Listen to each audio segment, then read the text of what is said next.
High, nursery থেকে যে গাছগুলো নিয়ে এসেছিলাম, ওই একটা গাছ বসানোর পর আর সময় করতে পারিনি গাছগুলোকে বসানো। আজকে একটু সময় পেয়েছি, এখন গাছগুলোকে বসাবো। যাই হোক, গাছগুলোকে বসানোর জন্য আমি প্রথমে ড্রেনেজ সিস্টেমটাকে মেন লক্ষ্য রাখতে হবে। তার জন্য আমি ধানের আলগা ইউজ করছি। আমি অন্যান্য সময় ওই শুকনো পাতা ওইসব ব্যবহার করি, কিন্তু আজকে ধানের আলগাটাই ব্যবহার করছি। দেখা যাক এটা কীরকম হয়। নতুন নতুন এক্সপিরিয়েন্স যত করবে ততই তো ভালো লাগে না, অনেক কিছু জানাও যায়।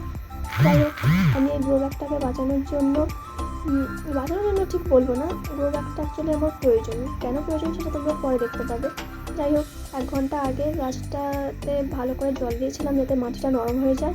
তারপর হালকা করে চারিদিকটা আলগা করে গাছটা বের করে নিয়েছি। এখন আমি প্রতিটা গাছই যখন বসাই এই মাটি গাছটার নিচের দিকে মাটিগুলো একটু আলগা করে দিই, যাতে শেকড়গুলো ভালোভাবে ছড়াতে পারে।